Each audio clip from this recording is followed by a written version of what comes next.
Hello welcome to my YouTube channel. আজকে আমাদের আলোচনার বিষয় দশম শ্রেণীর অধ্যায় তাপের ঘটনাসমূহ। তাপের ঘটনাসমূহ এই অধ্যায়ে আমরা প্রথম যে টপিকটা পড়ব সেটা হচ্ছে তাপীয় প্রসারণ। তাপীয় প্রসারণ, এবার তাপীয় প্রসারণ বিষয়টা কি? দেখো, পদার্থকে আমরা যদি তাপ দিই তাহলে সেই পদার্থের কি ঘটবে? প্রসারণ ঘটবে, তাই তো? জেনারেল অবস্থায় প্রসারণ ঘটবে। তো সেই প্রসারণটাকে আমরা বলবো তাপীয় প্রসারণ। বুঝা গেল? এইবার আমরা প্রথমে কঠিন পদার্থের তাপীয় প্রসারণ সম্পর্কে জানব। আচ্ছা, তাহলে তাপের ঘটনাসমূহ, তার যে টপিক তাপীয় প্রসারণ, এই তাপীয় প্রসারণের মধ্যে এই তাপীয় প্রসারণটা আমরা লিখে দিই। কঠিন পদার্থ নিয়ে ফার্স্টে আলোচনা করবো, কঠিন পদার্থের তাপীয় প্রসারণ। তারপরে আমরা তরল পদার্থের তাপীয় প্রসারণ নিয়ে আলোচনা করবো এবং পরিশেষে আমরা গ্যাসীয় পদার্থের প্রসারণ নিয়েও আমরা আলোচনা করব। আমরা গ্যাসীয় পদার্থের প্রসারণ নিয়েও আলোচনা করব। তো প্রথমে আমাদের আলোচনার বিষয় হবে কঠিন পদার্থের তাপীয় প্রসারণ। এইবার মনে করো এটি একটি ধাতুর দণ্ড, দেখা যাচ্ছে তো? তো এই ধাতুর দণ্ডটি কি কি ভাবে তাপীয় প্রসারণ ঘটতে পারে? এক, এর দৈর্ঘ্য প্রসারণ ঘটতে পারে। দুই, এর কি ক্ষেত্র প্রসারণ ঘটতে পারে, বুঝা গেল? এবং তৃতীয়ত এর আয়তন প্রসারণ ঘটতে পারে, বুঝা গেল? তাহলে আমরা যদি এই কঠিন পদার্থের তাপীয় প্রসারণের মধ্যে দেখি তাহলে কি কি প্রসারণ ঘটতে পারে? দৈর্ঘ্য প্রসারণ ঘটতে পারে, ঠিক আছে? ক্ষেত্র প্রসারণ করতে পারে এবং আয়তন প্রসারণ করতে পারে। আয়তন প্রসারণ, বুঝা গেল? এইবার আমাদেরকে কিছু দৈনন্দিন অভিজ্ঞতা দিয়ে এই প্রসারণ ব্যাখ্যা করতে হবে এবং তারপরে বিভিন্ন তাপীয় প্রসারণ এবং তাপীয় প্রসারণ গুণাঙ্ক নিয়ে আলোচনা করতে হবে। তো ফার্স্টে তরল পদার্থ আমরা একটু পরে পড়বো, গ্যাসীয় পদার্থ পরে পড়বো। আমরা প্রথমে কঠিন পদার্থ নিয়ে আলোচনা করি। এইবার দৈর্ঘ্য প্রসারণ আমরা কখন বলবো? বললাম যখন তার কঠিন পদার্থটা যখন তার দৈর্ঘ্য বৃদ্ধি পাবে তখন দৈর্ঘ্য প্রসারণ। যখন তার ক্ষেত্রফল বাড়বে তখন ক্ষেত্র প্রসারণ। আয়তন প্রসারণ, যখন এটার আয়তন বাড়বে কঠিন পদার্থে তখন তাকে আমরা বলবো কি? আয়তন প্রসারণ। বুঝা গেল? এটা একদম সহজ জিনিস। আচ্ছা, এইবার কিছু দৈনন্দিন অভিজ্ঞতা থেকে আমরা ছোটবেলা থেকে পড়ে আসছি যে কঠিন পদার্থের প্রসারণের ক্ষেত্রে আমরা ছোটবেলা থেকে কিছু জিনিস আমরা জানি। যেমন মনে করো আমরা ছোটবেলায় পড়েছিলাম যে রেল লাইনের মাঝখানে কেন গ্যাপ বা ফাঁক রাখা হয়? কেন? তার কারণ যে আমাদের যখন গরমকালে বা গ্রীষ্মকালে যখন তাপ প্রচন্ড পরিমাণে গরম থাকবে বা তখন কি হবে? তখন সেই তাপের প্রভাবে রেল লাইন প্রসারিত হবে, যেহেতু ধাতুর তৈরি রেল লাইন, তো প্রসারিত হবে। এবার প্রসারিত হতে থাকলে যদি আমরা তার মাঝে গ্যাপটা না রাখি তাহলে রেল লাইনটি উপরে উঠে যেতে পারে বা বেঁকে যেতে পারে, যার ফলে দুর্ঘটনা ঘটার সম্ভাবনা থাকে। সেই কারণে আমরা রেল লাইনের মাঝখানে গ্যাপ দেখতে পাই, নগণ্য গ্যাপ দেখতে পাই, যাতে যদি সেই ধাতু বৃদ্ধি পায় তাহলে কি হবে? তাহলে সেটা রেল লাইনটি ক্ষতিগ্রস্ত হবে না। বোঝা গেল? ছোটবেলা থেকে পড়ছি। এছাড়া যদি কাচের বোতলের মুখে যে ছিপিটি সেটি যদি আটকে যায় শক্তভাবে, তাহলে আমরা কি করি? তখন আমরা তাপ প্রয়োগে সেই যে শিশিটি আছে, সেই শিশিটির যে ধাতব ছিপিটা, সেই ছিপিটা কি হবে? তাপের প্রভাবে প্রসারিত হবে এবং সহজে খুলে যাবে। এই একটা এক্সাম্পল পড়েছিলাম ছোটবেলায়। আচ্ছা, এবং গরুর গাড়ির যে চাকাটা, তার গায়ে বের পড়ানো থাকে, গরুর গাড়ি হোক ঘোড়ার একটা গাড়ি হোক, তাদের চাকাটা কাঠের হয়। এবার কাঠের চাকা যদি রাস্তা দিয়ে ক্রমাগত যায় তাহলে কি হবে? সহজে চাকাটা নষ্ট হয়ে যাবে। এইবার আর তাছাড়া কাঠের চাকা কেন বানাবো, কারণ হালকা হবে। পুরোটা যদি লোহার চাকা বানিয়ে ফেলি তাহলে চাকাটা ভারী হয়ে যাবে। সেই কারণে চাকাটা হালকা করার কারণে, হালকা করার জন্য আমরা কি করি, আমরা কাঠ ব্যবহার করি। কিন্তু ঘর্ষণের কারণে কাঠ কিন্তু নষ্ট হবে। তো সেই জিনিসটি নষ্ট হওয়ার হাত থেকে বাঁচানোর উপায় কি, লোহার রিভেট পরানো হয়, তাই তো। এইবার আমরা কি করি, মনে করো এটি সেই সময় পোড়াটার গায়ে যে আমরা লোহার বেডটা পরাবো, সেই বেডটা কেমন হবে, সেই বেডটা এর তুলনায় আমরা ছোট নিব, দেব। এইবার একে যখন আমি তাপ দিব, যখন এর উপরে আমি তাপ প্রয়োগ করব, তখন কি হবে, এটি ধীরে ধীরে বৃদ্ধি পাবে, ধীরে ধীরে এর প্রসারণ ঘটবে, যার ফলে এক সময় দেখবো যে এটি এর উপরে সেট হয়ে গেছে। তারপর যখন ঠান্ডা হবে বিষয়টি, তখন এই যে রিভেটটা সেটা চাকার উপরে আটকে যাবে। বুঝা গেল? এইভাবেই গরুর গাড়ির চাকা আমরা রিভেট করানো হয়। বুঝা গেল? আচ্ছা, এবার আমরা আরেকটু আগে চলে যাব। নতুন যে বিষয়টা তোমাদের সিলেবাসে আছে সেটা হচ্ছে দ্বিধাতব পাত। এটা বুঝলাম, দ্বিধাতব পাত জিনিসটা কি, দেখো, দ্বিধাতব পাত, দ্বিধাতব মানে দুটি ধাতু দিয়ে, মনে করো আমি লোহা নিলাম,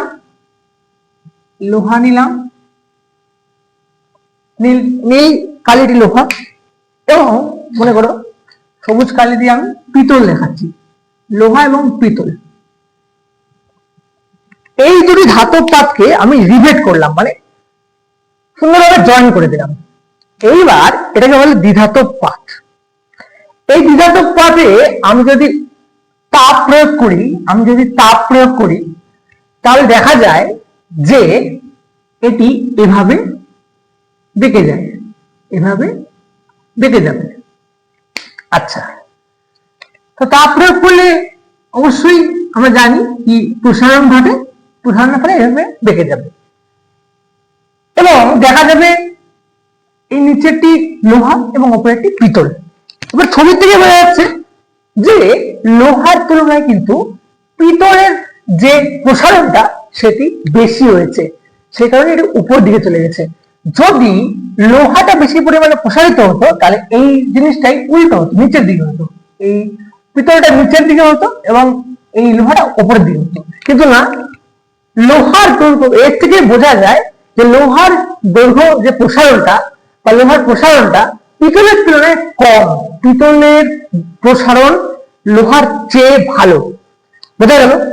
তাহলে আমরা এর থেকে প্রমাণ পাই কি, তাপ প্রয়োগে কি হচ্ছে, আমাদের কিন্তু দৈর্ঘ্য বলো ক্ষেত্র বলো এর কিন্তু প্রসারণ ঘটছে। আচ্ছা, এবার আমরা এইবার যেমন অগ্নিসংযোগ যন্ত্র, কাছাকাছি কোথাও আগুন লাগলে দ্বিধাতব পাতটি উত্তপ্ত হয়ে বেঁকে গিয়ে তড়িৎ বর্তনী যুক্ত করে, তাহলে কলিং বেল বাজতে শুরু করে, মানুষ সতর্ক হয়ে যায়। যেমন বললাম যে দ্বিধাতব পাতের ব্যবহারটা কিন্তু স্বয়ংক্রিয় তোমার স্বয়ংক্রিয় বেল বা আমাদের ফায়ার অ্যালার্ম সেই কাজে কিন্তু ব্যবহৃত হয়। আচ্ছা, এইবার আমরা একটু ভিন্ন ধরনের টপিকে আসবো, কঠিন পদার্থের তাপীয় প্রসারণ গুণাঙ্ক। তাহলে স্যার প্রসারণ তো বুঝলাম, কঠিন পদার্থের দৈর্ঘ্য বৃদ্ধি পাইলে দৈর্ঘ্য প্রসারণ, ক্ষেত্র প্রসারণ প্রসারিত হলে ক্ষেত্র প্রসারণ, আয়তন প্রসারিত হলে আয়তন প্রসারণ। এটুকু আমরা বুঝতে পেরেছি। এরপর আমরা যেটা দেখবো সেটা হচ্ছে এই প্রতিটি প্রসারণের সঙ্গে গুণাঙ্ক জড়িয়ে আছে। যেমন প্রথমে পড়বো আমরা দৈর্ঘ্য প্রসারণ, কঠিনের রৈখিক প্রসারণ গুণাঙ্ক। এই গুণাঙ্কগুলো ইম্পর্টেন্ট।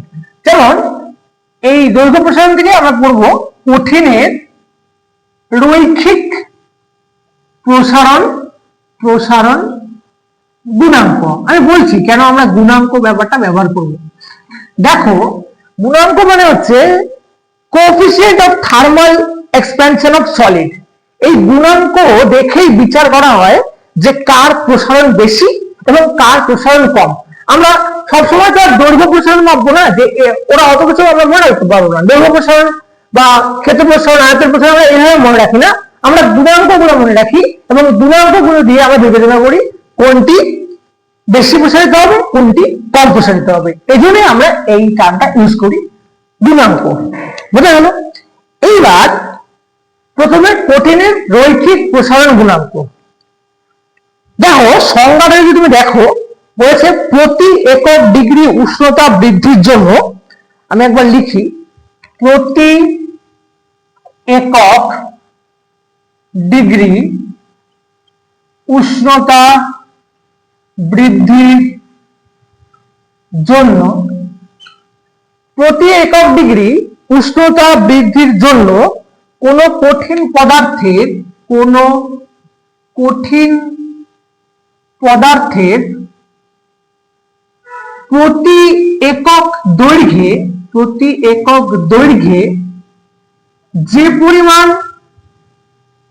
দৈর্ঘ্য প্রসারণ ঘটে তাকে ওই কঠিনের রৈখিক প্রসারণ গুণাঙ্ক বলে। এইবার মনে করো আমি তোমাকে প্রমাণটা দেখাচ্ছি, যদিও সব ক্ষেত্রে প্রমাণটা দরকার নেই, আমি একটা প্রমাণ তোমাকে দেখাই দেবো, বাকিগুলো একই রকম প্রমাণ হবে, শুধু একটু ফর্মুলাগুলো দেখলেই হবে। তো বলছে প্রতি একক ডিগ্রি উষ্ণতা বৃদ্ধির জন্য কোন কঠিন পদার্থের প্রতি একক দৈর্ঘ্যে যে পরিমাণ দৈর্ঘ্য প্রসারণ ঘটে তাকে ওই কঠিনের রৈখিক প্রসারণ গুণাঙ্ক বলে। এইবার সংজ্ঞা থেকে ভালো হয় গাণিতিক ব্যাখ্যাটা দেখি। ব্যাখ্যাটা দেখো, আমি ব্যাখ্যাটা দিতে চাই একবার। মনে করো T1 ডিগ্রি সেন্টিগ্রেড উষ্ণতায় কঠিনের দৈর্ঘ্য L, T1 ডিগ্রি উষ্ণতায় কঠিনের দৈর্ঘ্য L1, মনে করো L1। এইবার উষ্ণতা তুমি বৃদ্ধি করলে, এইবার T2 ডিগ্রি সেন্টিগ্রেড উষ্ণতায় কঠিনের দৈর্ঘ্য নিশ্চয়ই এর থেকে অন্য হবে, বেশি হবে, L2। তো এখানে কি ধরতে হবে আমাকে? T2 বড়, T2 T1 এর থেকে বড়, L2 অবশ্যই L1 এর থেকে বড়, কারণ আমরা জানি কঠিন পদার্থের উষ্ণতা বৃদ্ধির সঙ্গে সঙ্গে তার দৈর্ঘ্যের কিন্তু প্রসারণ ঘটে। এইবার আমাকে কি বলছে? প্রতি একক ডিগ্রি উষ্ণতা বৃদ্ধির জন্য, তাহলে এখানে উষ্ণতার পার্থক্যটা কি হবে? T2 minus T1 degree centigrade উষ্ণতা বৃদ্ধিতে T2 মাইনাস T1, এই যে উষ্ণতা বৃদ্ধি করছি, এই উষ্ণতা বৃদ্ধি করার জন্য আমার দৈর্ঘ্য প্রসারণটা কি ঘটছে? দৈর্ঘ্য প্রসারিত হয়েছে, কি হবে স্যার? L2 minus L1। তাহলে T2 minus T1 degree centigrade উষ্ণতা বৃদ্ধিতে আমার দৈর্ঘ্য প্রসারণ হয়েছে L2 মাইনাস L1। মানে আমি শুধুমাত্র প্রসারণটুকু নিচ্ছি, যে কতটুকু প্রসারিত হয়েছে, আমি তাপমাত্রা কত ডিগ্রি পরিবর্তন করছি।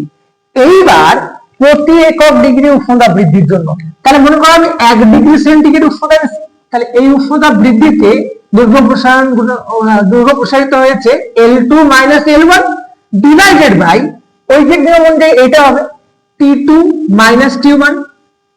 বুঝা গেল? তাহলে এই জিনিসটার ফান্ডাটা ক্লিয়ার হলো। প্রতি একক ডিগ্রি উষ্ণতা বৃদ্ধির জন্য কোন কঠিন পদার্থের প্রতি একক দৈর্ঘ্যে, তার মানে প্রতি একক দৈর্ঘ্য মানে তুমি যে প্রাথমিক দৈর্ঘ্যটা নিছিলা সেটা দিয়েও কিন্তু তোমাকে ভাগ করতে হবে।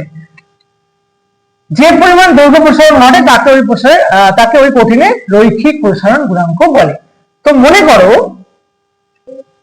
প্রাথমিক যে ব্যাপারটা, মনে করো L1 ছিল, আচ্ছা তাহলে একবারে আমরা এখানে লিখতে পারি, তাহলে প্রতি ডিগ্রি উষ্ণতা বৃদ্ধির জন্য দৈর্ঘ্য প্রসারিত হয়েছে কত? এত। এইবার আমার যে রৈখিক প্রসারণটা সেটা আমি আলফা লিখবো। আলফা কি বলছে? আলফা হচ্ছে তোমার কি এই রৈখিক প্রসারণ গুণাঙ্ক, আমরা আলফা দিয়ে লিখি, চিহ্ন আলফা দিয়ে লিখি। তো এতটুকু, এত বড় প্রমাণ তোমার বইয়ে নেই, তাও আমি এই বিষয়টা বুঝে দিলাম তো এখানে বলছে প্রতি একক ডিগ্রি উষ্ণতা বৃদ্ধির জন্য কোন এইটুকু তোমাকে দেখতে হবে না, প্রতি একক দৈর্ঘ্য তুমি এখন দেখবে না, তুমি এইটুকু পড়ো। প্রতি একক ডিগ্রি উষ্ণতা বৃদ্ধির জন্য কোন কঠিনের যে পরিমাণ দৈর্ঘ্য প্রসারণ ঘটে, তাহলে আমি তো এটা বের করে ফেলছি। তাহলে L2 minus L1 divide by T2 minus T1। এইবার একটা কন্ডিশন আছে যে প্রতি একক দৈর্ঘ্য নিতে হবে তোমাকে, তার মানে ডিভাইডেড বাই L1 বা প্রাথমিক দৈর্ঘ্য। এটাই হলো কি কঠিনের রৈখিক প্রসারণ গুণাঙ্ক, যেটা তোমাদের বইয়ে শর্টে দেওয়া আছে। তো এই প্রমাণটা তোমাদের জন্য জরুরি না, তাই তো? তাও আমি দেখালাম, মনে হতে পারে যে সংজ্ঞার সাথে প্রমাণটার মিলটা কোথায়, তো সেজন্যই আমি এত বড় ব্যাখ্যাটা কিন্তু দিলাম। এইবার মনে করো আলফা আমি লিখতে পারলাম, আলফা কি স্যার? আলফা হচ্ছে রৈখিক প্রসারণ গুণাঙ্ক। Alpha is equal to L2 minus L1 divide by L1 into T2 minus T1। L2 হচ্ছে অন্তিম দৈর্ঘ্য, L1 হচ্ছে প্রাথমিক দৈর্ঘ্য, L1 হচ্ছে প্রাথমিক দৈর্ঘ্য, T2 হচ্ছে অন্তিম উষ্ণতা, T1 হচ্ছে প্রাথমিক উষ্ণতা। বুঝা গেল?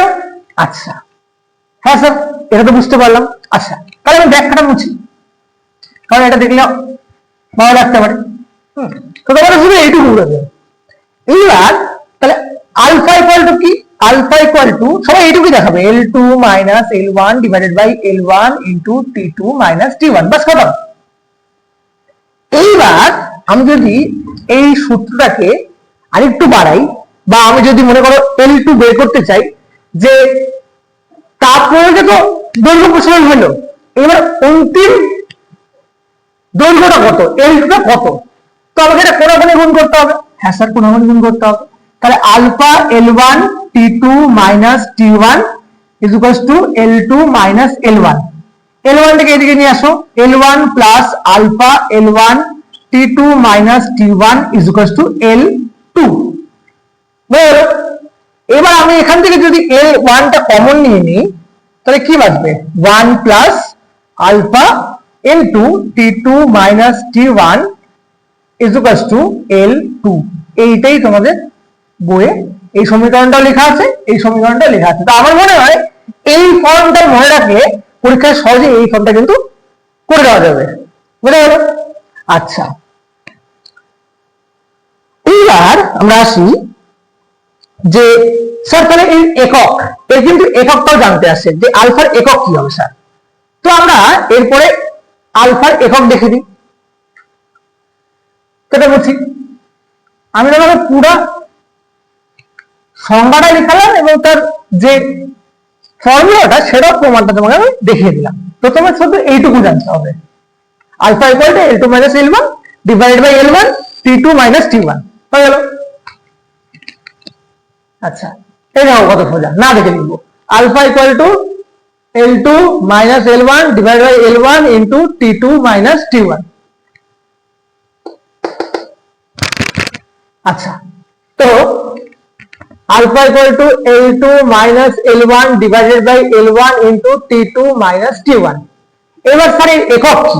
যদি আমাকে আলফা একক জিজ্ঞেস করে আমি তো কি লিখবো তখন? দেখো, আমরা জানি যদি আমরা আলফা একক বের করি, তো আমরা থার্ড ব্র্যাকেট দিলাম, তো একক বের করবো। তো এটা কি দৈর্ঘ্যের একক? তো স্যার হ্যাঁ, দৈর্ঘ্যের একক। দৈর্ঘ্যের একক, হ্যাঁ স্যার। নিচে L1 আছে, তার মানে আবার দৈর্ঘ্যের একক। দৈর্ঘ্যের একক ইনটু এটা কি উষ্ণতার একক। উষ্ণতার একক। দেখো দৈর্ঘ্যের একক, দৈর্ঘ্যের একক কাটাকাটি হয়ে যাবে। উষ্ণতার একক আমরা জানি ডিগ্রি সেন্টিগ্রেড, এটা আমরা সেলসিয়াসে নিয়েছি, তাই উষ্ণতার একক হবে ডিগ্রি সেন্টিগ্রেড। তাহলে দেখো আলফার যে এককটা সেটা কিন্তু 1 বাই ডিগ্রি সেন্টিগ্রেড, তার মানে যেটা আমরা লিখতে পারি degree centigrade to the power -1। Very very important. তার মানে আলফার যে এককটা আমরা কি দেখলাম, degree centigrade to the power -1। তার মানে কি হলো, আলফা একক দৈর্ঘ্যের উপর নির্ভর করে না। দৈর্ঘ্য চেঞ্জ করলেও আলফা কিন্তু একই থাকবে। আলফার মান শুধুমাত্র পদার্থের প্রকৃতির উপর নির্ভর করবে। বুঝা গেল? ওটি কঠিন পদার্থের একটি ধর্ম এবং এর মান কঠিন পদার্থের প্রকৃতির উপর নির্ভর করে। বুঝা গেল? আচ্ছা, তাহলে আমরা যখন আলফার মান দেখবে লেখা থাকবে, তখন সব মান কিন্তু একক, তার একক কি থাকবে? Degree centigrade to the power -1। এইবার দৈর্ঘ্য প্রসারণ গুণাঙ্ক হয়ে গেল। আচ্ছা, এবার আমরা দেখবো ক্ষেত্র প্রসারণ গুণাঙ্ক। আচ্ছা, তো আমি এই ফর্মুলাটা লিখে রাখি সাইডে, alpha is equal to L2 minus L1 divided by L1 into T2 minus T1। এটা দৈর্ঘ্য প্রসারণ গুণাঙ্ক একক। এবার আমরা বলবো ক্ষেত্র প্রসারণ গুণাঙ্ক, যাকে আমরা বিটা দিয়ে লিখি। দৈর্ঘ্য প্রসারণ গুণাঙ্ককে আমরা আলফা দিয়ে লিখি, ক্ষেত্র প্রসারণ গুণাঙ্ককে আমরা বিটা দিয়ে লিখি। বিটা কি হবে দেখবা সংজ্ঞাটা একেবারে প্রায় একই, ওখানে শুধু আমরা দৈর্ঘ্য না বলে ক্ষেত্র বলবো, বুঝা গেল? এবং এই বিটার মানটা কি হবে, বিটা ইজ ইকুয়ালস টু তোমরা দেখবে S2 minus S1 divided by S1 into T2 minus T1। S1 হচ্ছে প্রাথমিক ক্ষেত্রফল, S2 হচ্ছে অন্তিম ক্ষেত্রফল, T2 হচ্ছে অন্তিম উষ্ণতা, T1 হচ্ছে প্রাথমিক উষ্ণতা। একদম যেরকম এরকম লেখা ছিল এটাই মতো এরকম লিখবো, শুধু এল এল এর জায়গায় আমরা S দিয়ে চেঞ্জ করবো, বুঝা গেল? তাহলে আমি যদি ভালো মতন কঠিনের যে দৈর্ঘ্য প্রসারণ গুণাঙ্ক বা রৈখিক প্রসারণ গুণাঙ্কটা যদি মনে করি, আমি ক্ষেত্র প্রসারণ গুণাঙ্কটাও লিখতে পারবো। আচ্ছা, আয়তন প্রসারণ দেখবে, আয়তন প্রসারণ গুণাঙ্ক, আয়তন প্রসারণ গুণাঙ্ককে আমরা গামা দিয়ে লিখি। কি এটা, মামা না গামা? তো গামা কি হবে, গামা হবে V2 minus V1 divided by V1 into T2 minus T1। কিসের প্রসারণ হচ্ছে এখানে, আয়তন ভলিউম, ভলিউমের প্রসারণ হচ্ছে, এখানে সারফেস এরিয়ার প্রসারণ হচ্ছে। S2 minus S1 divide by S1, এখানে V2 minus V1 divide by V1, একই ব্যাপার। আর যদি আমি S2 কে বের করতে চাইতাম তাহলে কি হইতো, কোনাকুনি গুণ করতাম, গুণ করে বিটাটা কমন নিতাম, তাহলে আমার পরের যে ফর্মটা সেটা চলে আসতো। মানে S2 এর পরে এছাড়াও আমরা এটা লিখতে পারি যে S2 equal to S1 into 1 plus beta into T2 minus T1, যেমন আমরা লিখছিলাম। এটা আমরা এছাড়াও লিখতে পারি V2 is equal to V1 1 plus gamma T2 minus T1, একই একদম, একটু একটু তোমাকে চেঞ্জেস গুলো দেখতে হবে। তো বোঝা গেল? তো এবং দেখো সবারই একক কিন্তু উষ্ণতার একক, তাই তো? ক্ষেত্র প্রসারণ গুণাঙ্কের একক degree centigrade to the power -1। কেন, এখানে ক্ষেত্রফল, এখানে ক্ষেত্রফল, ক্ষেত্রফল ক্ষেত্রফল কেটে যাবে, উষ্ণতা এককটাই থাকবে। ক্ষেত্রফল আয়তন আয়তন কেটে যাবে, উষ্ণতা এককটাই থাকবে। নিচে degree centigrade 1 by degree centigrade, তার মানে degree centigrade to the power -1। বোঝা গেল? এইবার আমরা তরলের তাপীয় প্রসারণ দিকে যাব। তরলের তাপীয় প্রসারণ, আচ্ছা দেখো, প্রথমে তো আমরা জানি যে তরল পদার্থকে জেনারেলি, এটা জেনারেল কেস বলতেছি, কোনো এক্সেপশন না, তরল পদার্থকে আমরা যদি তাপ দেই তাহলে তরল পদার্থ কি হবে, প্রসারিত হবে। এইবার স্যার ওইখানে কিন্তু দৈর্ঘ্য প্রসারণও আসবে না, ক্ষেত্র প্রসারণও আসবে না। স্যার কেন বললে এরকম? আচ্ছা দেখো আমি বলতেছি। তো আমি তাপীয় প্রসারণ কার করবো, তরলের ক্ষেত্রে, তরলের তাপীয় প্রসারণ হলো, তরলের তাপীয় প্রসারণ করবো। তো তরল পদার্থের কি, দেখো তো তরল পদার্থের কি কোন দৈর্ঘ্য আছে না, ক্ষেত্রফল আছে না, আয়তন আছে। তরল পদার্থের কি আছে, শুধুমাত্র আয়তন আছে। সেজন্যই তরল পদার্থ যখনই আমরা বলবো তখনই আমরা আয়তন প্রসারণের দিকে যাব। কঠিন পদার্থে যেমন আমরা তাপীয় প্রসারণের ক্ষেত্রে 3টা প্রসারণ দেখেছিলাম, তরল পদার্থের তাপীয় প্রসারণের ক্ষেত্রে আমরা শুধু আয়তন প্রসারণই দেখতে পাবো, আয়তন প্রসারণ। এইবার এই আয়তন প্রসারণে একটা ঘটনা আছে যেটা ম্যাক্সিমাম স্টুডেন্টরা বুঝতে পারে না। কি সেই ঘটনা, দেখো একটা আপাত প্রসারণ, একটা আপাত প্রসারণ, খুব ভালো করে বুঝবে, আপাত প্রসারণ, একটা প্রকৃত প্রসারণ, প্রকৃত প্রসারণ। দেখো আমি ব্যাপারটা বলছি, মনে করো তরল পদার্থকে যদি আমি তাপ দিতে যাই তাহলে এটাকে নিশ্চয়ই একটা পাত্রে নিতে হবে তাপ দেওয়ার জন্য, তাই না? তো এই তরল পদার্থকে আমি তো আর হাতে নিয়ে গরম করবো না, কোনটা পাত্রে নিয়ে গরম করবো। তো মনে করো এই পাত্রে আমি যদি এটা ধাতব যদি কোনো পাত্র হতো তাহলে আরো ভালো হতো, তাই তো? তো আমার কাছে ধাতব পাত্র এখন এই মুহূর্তে দেখতে পাচ্ছি না, তো আমি এটা দিয়ে দেখাচ্ছি। মনে করো আমি তরলের প্রসারণ দেখব। তো মনে করো এখানে তাপ আছে,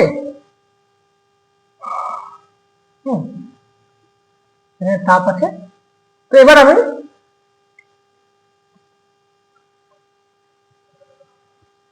এই তাপের মধ্যে যদি আমি পাত্রে নিয়ে তরলটাকে প্রসারণ দেখি তরলে, তাহলে কি ঘটবে স্যার? হ্যাঁ, পাত্রের প্রসারণ, আমরা তরলের প্রসারণ দেখতে পাবো, তাই তো? তো আমরা বাড়িতেও দেখি, তাই তো? যখন আমরা বাড়িতে দুধ গরম করা হয় তখন কি দুধ বা দুধ চা বলো, কি হয়, উতলে পড়ে, তাই তো? তো আমাদের দেখে তো মনে হয় হ্যাঁ ঠিক আছে, তরল পদার্থ আয়তনে বাড়ছে, কিন্তু পাত্রটিও কিন্তু কঠিন পদার্থ, তারও কিন্তু প্রসারণ রয়েছে, তারও কিন্তু আয়তন প্রসারণ রয়েছে। তাহলে এইবার মনে করো আমি এইভাবে এটাকে রাখলাম, তাহলে তরলের প্রসারণ ঘটলো, সামান্য পরিমাণ তরলের প্রসারণ ঘটলো। আমি কি দেখতে পাবো? আমি আপাত অবস্থায় কি দেখবো? আপাত অবস্থায় দেখবো যে তরলটা কিছু দূর প্রসারিত হয়েছে, কিন্তু তার সঙ্গে সঙ্গে তো পাত্রটাও প্রসারিত হয়েছে। তার মানে আমি যেটা বোঝাতে চাচ্ছি, মনে করো আমি যে ভাবতেছি যে এইটা পাত্র, এখানে তরলটা প্রাথমিক অবস্থায় ছিল, তরলটা প্রসারিত হয়ে এইখানে আসবে। আচ্ছা, তো পাত্রটাও তো একটু বৃদ্ধি পেয়ে এরকম হবে না? পাত্রটাও তো বাড়বে, যার ফলে ওটা যেই পরিমাণ বাড়া উচিত ছিল সেই পরিমাণ বাড়েনি, তাই তো? একটু কম দেখবে, তোমার চোখে একটু কম মনে হবে, তুমি অবশ্যই বাড়তে দেখবে, কিন্তু কম হবে সেটা। এটাই হচ্ছে আপাত প্রসারণ।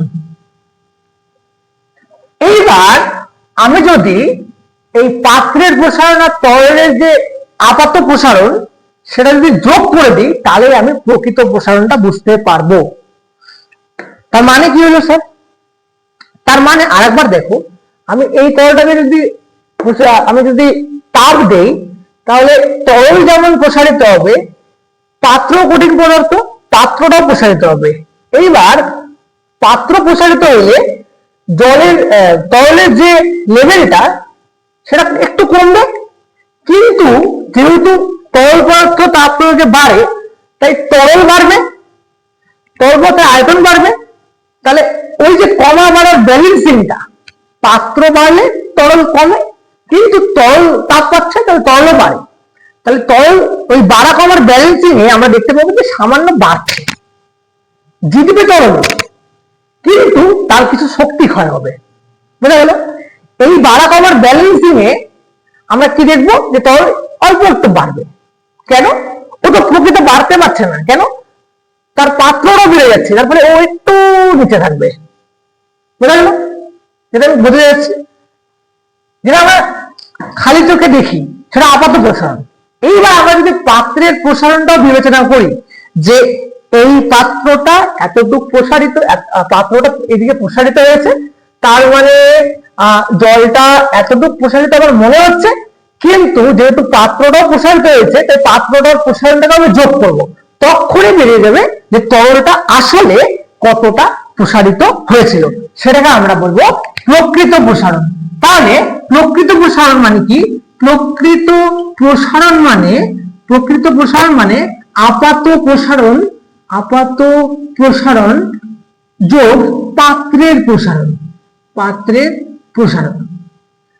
তাহলে কোন প্রসারণ বেশি, প্রকৃত না আপাত? সেটা কিন্তু কম। বোঝা গেল? প্রকৃত প্রসারণটাই বেশি হয়। আচ্ছা, সেখানে আমরা আপাত প্রসারণের সঙ্গে পাত্রের প্রসারণটা যোগ করবো, তারপরে প্রকৃত প্রসারণ পাবো। বোঝা গেল? আচ্ছা, এইবার আমরা আয়তন প্রসারণ গুণাঙ্কের দিকে যাব। দেখো আয়তন আপাত প্রসারণ গুণাঙ্কের ক্ষেত্রে আমরা গামা এ ইউজ করব। তাহলে গামা এ কি হবে? সেম আমি যেটা কোটেড পদ্ধতিতে পড়িয়েছি, v2 minus v1 divided by v1 into t2 minus t1, এটা হবে। আচ্ছা, এবং প্রকৃত প্রসারণের ক্ষেত্রে কি হবে? প্রকৃত প্রসারণের ক্ষেত্রে গামা আর মানে রিয়েল, এটা অ্যাপারেন্ট রিয়েল। তো গামা হবে, মনে করো আমি যদি প্রাথমিক অবস্থায় মনে করো এটা ভি আর হইল, ভি রিয়েল, হ্যাঁ, এটা আয়তন হচ্ছে ভি টু ভি1, বা তুমি ভি এ নিতে পারো, অ্যাপারেন্ট যে আয়তন, তাই তো, বা আপাতত যে আয়তন সেইটা, এবং এটা হচ্ছে ভি নট বা প্রাথমিক আয়তন। তো এখানে ভি নট লিখে দাও, এখানে আর বা রিয়েল প্রকৃত যে প্রসারণটা, সেই প্রকৃত প্রসারণটা আমি বিবেচনা করছি minus V naught divided by V আর ইন্টু t2 মাইনাস t1 উষ্ণতার পার্থক্য। তাহলে এখানে আপাত প্রসারণটা কতখানি হয়েছে? এটা হচ্ছে আপাত প্রসারণ গুণাঙ্ক, আপাত প্রসারণ গুণাঙ্ক। এটা হচ্ছে প্রকৃত প্রসারণ গুণাঙ্ক। এই যে গামা দিয়ে যখনই লিখবো সেটা আপাত প্রসারণ এই গুণাঙ্ক, এটা প্রকৃত প্রসারণ গুণাঙ্ক গামা আর বা গামা রিয়েল আর মানে রিয়েল, এ মানে অ্যাপারেন্ট।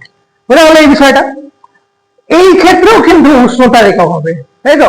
আমরা যে গুণাঙ্কগুলো দেখছি, গুণাঙ্কগুলোর সবকিছু একক কিন্তু 1 বাই উষ্ণতার একক বা degree centigrade to the power -1। তাহলে সবই প্রায় সিমিলার, বোঝা যাচ্ছে? আচ্ছা, এইবার আমরা যদি সম্পর্কটা খুঁজি, তাহলে গামা আর, এটা মনে রাখবা, গামা আর বা প্রকৃত প্রসারণ যে গুণাঙ্ক, তরলের প্রকৃত প্রসারণ যে গুণাঙ্ক, সেটা গামা এ আপাত প্রসারণ গুণাঙ্ক যোগ কি হবে? যোগ পাত্রের প্রসারণ গামা জি মানে গ্লাস, মানে আমি তো গ্লাস কাচের পাত্রে নিয়েছিলাম না, তো আমি গ্লাস নিয়েছি। তো এটা হচ্ছে এদের মধ্যে সম্পর্ক, এই সম্পর্কটা কিন্তু জিজ্ঞেস করে দেয় সম্পর্কটা, বুঝা গেল? এই সম্পর্কটা দেখবে। আচ্ছা, এইবার গ্যাসের তাপীয় প্রসারণ। দেখো গ্যাসের তাপীয় প্রসারণটা কি আমি বলছি, তার আগে এটা তোমরা লিখে নাও। আচ্ছা, গ্যাস বলতে আমরা কি বুঝি? স্প্রে। তো গ্যাস তো কি হয়,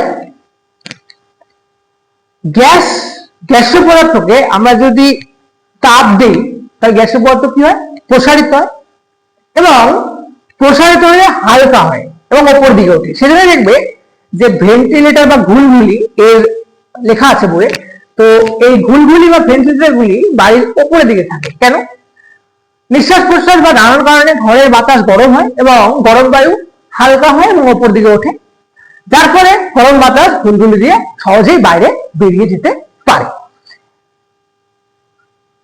তাছাড়া আমরা ভূগোলে পরিচলন পদ্ধতি পড়ছি, তাই তো, আমরা পরিচলন বৃষ্টিপাত পড়বো, পরিচলন পদ্ধতিও, তাপের পরিচলন পদ্ধতিও পড়ছি ছোটবেলায়, আগের কথা ছিল, তাই তো, যে ফার্স্টে ভূপৃষ্ঠ উত্তপ্ত হয়, ভূপৃষ্ঠ উত্তপ্ত হওয়ার পরে বায়ু উত্তপ্ত হয়, উষ্ণ বায়ু উপর দিকে যায় এবং ঠান্ডা বায়ু নিচের দিকে আসে। এইভাবে তাপ ক্রমশ এরকম চক্রাকারে আবর্তিত হয়, তাই তো। পরিচলন তাপ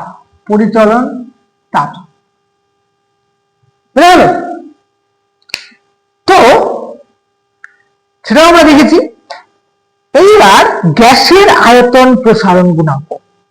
দেখো গ্যাসের ক্ষেত্রে চাপটাকে স্থির রাখতে হয়, হ্যাঁ।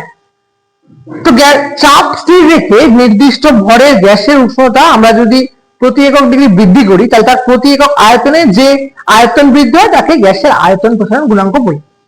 তো আমরা জানি গ্যাসের ক্ষেত্রে আমরা শুধু কি পাবো? আয়তন পাবো, তাই তো, তার দৈর্ঘ্য পাবো না, ক্ষেত্র পাবো না, যেমন তরলের মতো। তো গ্যাসের ক্ষেত্রে বিষয়টা কি দাঁড়াবে? আমরা এখন পড়বো তাপীয় প্রসারণ কার? গ্যাসের। তাপীয় প্রসারণ করবো কার? গ্যাসের। তো বললাম যে গ্যাসের তাপীয় প্রসারণ, আমরা যদি গ্যাসকে তাপ দিই বা গ্যাসের পদার্থকে তাপ দিই, গ্যাসের পদার্থ কি হবে? প্রসারিত হবে। বোঝা গেল? আচ্ছা, এটা তো বোঝা গেল। তারপর আমরা এখন গ্যাসের আয়তন প্রসারণ গুণাঙ্কের দিকে যাব। আয়তন প্রসারণ গুণাঙ্কের দিকে যাব। সেম আবারও একই জিনিস করব, শুধু চাপটা স্থির রাখতে হবে এখানে গ্যাসের ক্ষেত্রে। বুঝা গেল? এখানে কি করব? মনে করো গামা পি, আমি চাপটা স্থির রাখছি। তো gamma P is equals to VT minus V naught. T উষ্ণতার আয়তন এবং 0 ডিগ্রি উষ্ণতায় আয়তন। তারপর ভি নট প্রাথমিক আয়তন, অন্তিম আয়তন, সরি। এইবার এখানে আমরা কি লিখবো? উষ্ণতার পরিবর্তনটা। এটা হচ্ছে কি হবে? আয়তন প্রসারণ গুণাঙ্ক। এর ক্ষেত্রেও দেখো যে গুণাঙ্কটা, তার এককটা কি হবে? উষ্ণতার একক হবে, কিন্তু degree centigrade to the power -1। কেন? এটাও আয়তনের একক, এটা আয়তনের একক কেটে যাবে, উষ্ণতার এককটাই কিন্তু থাকবে। তো বোঝা গেল? তো আমাদের যে তাপীয় প্রসারণের যে পার্টটা, সেটা আজকের মতো এখানেই শেষ হচ্ছে। তো যদি আমাদের এই ক্লাসগুলো ভালো লাগে, তাই তো, তাহলে আমাদের অফলাইন সেন্টারে তোমরা জয়েন হতে পারো, কারণ অফলাইন আরো বেটার হবে, তাই তো, এক্সপেরিমেন্ট গুলো সামনে আরো দেখাতে পারবো। অনলাইনে দেখালে অতটা কিন্তু বোঝা যায় না। তাই আমাদের ক্লাস 10-এর জন্য যেই ব্যাচটা রানিং আছে, ব্রহ্মাস্ত্র ব্যাচ,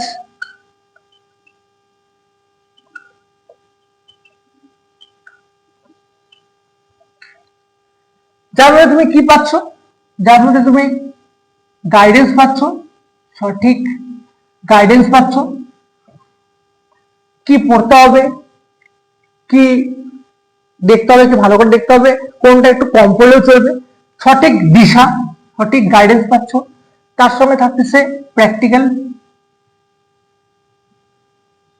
ভৌতিক বিজ্ঞানের নানান প্র্যাকটিক্যাল দেখানো হবে।